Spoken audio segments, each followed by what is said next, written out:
Ever done anything really stupid with money? If you have, that makes you over 12. Almost all of us have.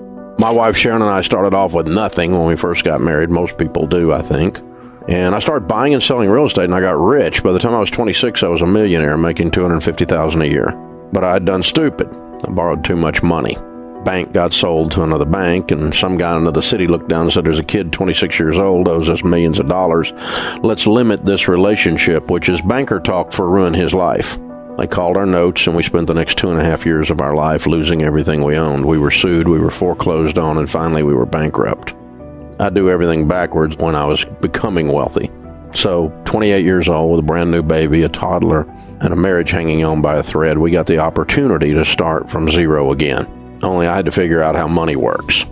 Not what your broke brother-in-law's opinion is, how money really works. And I talked to old rich people. I didn't want to talk to young rich people. I'd been him. I didn't want his opinion. In business, we study successful people in a certain area, and then we emulate or copy what they're doing in order to have the same success they've had. It's called best practices. It's why you hire a personal trainer. They have abs and you have a keg. They know something you don't know. They do something you don't do. And so we learn from someone that knows something we don't know because they've actually done it, not have a theory about it. See, I don't really care what your theories are about money if you're broke. You're just arrogant and stupid. You live in your mother's basement and you write a money blog. Nobody cares what you think. Dave Ramsey doesn't understand the power of credit cards. Oh my God. Really, after 30 years, you're still writing that stuff? You've got to be kidding me. So we learned how to handle money. And we learned that money really is fairly simple. It's just hard to do. There's only about 4 or 5 things you got to do to win. You have to live on less than you make. You need to live on a plan, a written budget. You need to get out of debt, because when you don't have any payments, you have money. Your most powerful wealth building tool is your income. You've got to learn to save and invest. And you can't do that when you're in debt, don't have a plan, and don't live on less than you make. You know why people don't put money in their 401k and their Roth IRAs? Because they don't have any money, because it's all going out the door in stupid butt car payments. And Sally Mae's got her own bedroom at your house because she's lived there for so long. This is pretty simple stuff, guys. It may be primitive, it may be easy to understand, but it is very hard to do because it has everything to do with you changing your heart and the way you function and the way you live your life, and you live like no one else so that later you can live and give like no one else, because that's the last one. There's a high correlation in all of our data between people who win with money and those that are generous. Generosity is a key element in people who end up winning with money. And it's pretty simple. It's because generous people are attractive, selfish people aren't. They're ugly. Attractive people seem to get more opportunities in life. Would you agree? We all want to help someone who's attractive. I'm not talking about physically attractive, but they're likable. The person that holds the door for you versus the one that cusses you for doing it. The one that helps you pick up your groceries when they're rolling around the parking lot because the bottom fell out of your bag. That's a generous person. They might be a person who gives you some money because you're broke. You don't have money for food, or you're going through a hard time and they help you out. There's a high correlation between generosity and financial success. And it's not that financial success allows people to be generous. It's that generosity causes people to be people that are lovable, likable, more than selfish people. And they have a tendency to prosper. It's a pretty easy formula, really, if you think about it. And when you're out of debt, Hey, Ramsey doesn't understand the power of credit cards. Yeah, I do. I've watched the power of credit cards destroy people's lives for years. I absolutely understand the power of a credit card. And I've watched stupid people write clickbait articles about me and other people saying how to use a credit card, the proper way to use a credit card, and credit cards are good for reward points. Yeah, I've never met a millionaire that said, Dave, you know, I made all my money with airline miles.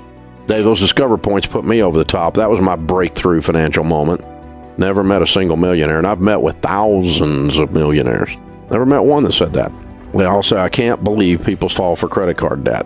I can't believe people continue to use these stupid credit cards. It's like half the population is dying of lung cancer, and everybody's standing around going, well, I guess cigarettes kill you. Well, no kidding. Unbelievable. The credit card is the cigarette of the financial world. It used to be cool. Everybody thought it was neat, and people are catching on that it ain't a good idea. Hello. This is not rocket science, people. Live on less than you make. Becky's on Twitter. Do you literally mean beans and rice, or is that an exaggeration to make a point? Becky, you've got to be kidding me. Do you really think people doing this plan only live on beans and rice? I mean, really? Of course not. It means lower your stupid butt lifestyle and quit spending money like you're in Congress is what it means. It means quit going out to eat. You're broke. It means quit buying the most expensive thing at whole paycheck over there and get your dadgum coupons out and have a meal plan and actually cook from scratch because it saves money, and don't go on vacation. You're broke. And don't buy that. You're broke. You have clothes in your closet. Stay out of the mall.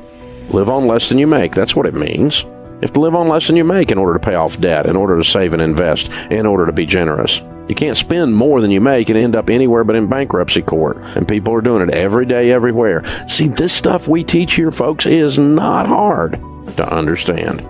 It's very hard to actually go and do it. Now, the stuff we teach here, and have for almost 30 years, is proven. It's no longer an opinion. It's not a theory. I don't agree with Dave Ramsey's advice, which would make you wrong. And I know you're writing a blog from your mother's basement and you're looking for clickbait using my name. I understand that, but you're wrong. And it's always humorous to me to see people who are broke on Twitter ragging on the advice that I give. Or a broke 26-year-old journalism student deeply in student loan debt writing an article about me. That's humorous because it's stupid. Here's the thing. Here's the advice that we give you. If you do these 5 things from the Bible and from your grandmother, they're called common sense, you will win with money 100% of the time. Now, I don't know exactly how long it will take you, and I don't know what win with money will mean because I cannot predict your income and I cannot predict the tragedy that you will have to overcome. But subject to your income to tragedy ratio, to the extent you do these 5 things, you will win with money. You will become wealthy in North America if you will do these 5 things over and over again. Number 1, you need to have a written plan, a budget. Jesus said, don't build a tower without first counting the cost, lest you get halfway up and you're unable to finish, and all who see you begin to mock you and say, this man began to build and was unable to finish. No one accidentally wins at anything. And you're not the exception. I don't like Dave Ramsey's advice. I don't give a crap. You're wrong. You have to do a written game plan with money or you're going to lose. Second thing is you got to get out of debt. Your most powerful wealth building tool is your income. And when you spend your whole freaking life giving your money to banks who fill up the skyline and have furniture nicer than yours, that makes you stupid. Get out of debt. When you don't have any payments, you know what you've got? Money. Do I care if you get out of debt? Yes, I want you to win. I want you to have a great life. But do I care if you agree with me? No. I don't care if you agree with me. If you don't agree with me about this money stuff, you're what's known as wrong. I've been doing this longer than most of my critics. They were peeing in their diaper while I was doing this stuff. They're wrong.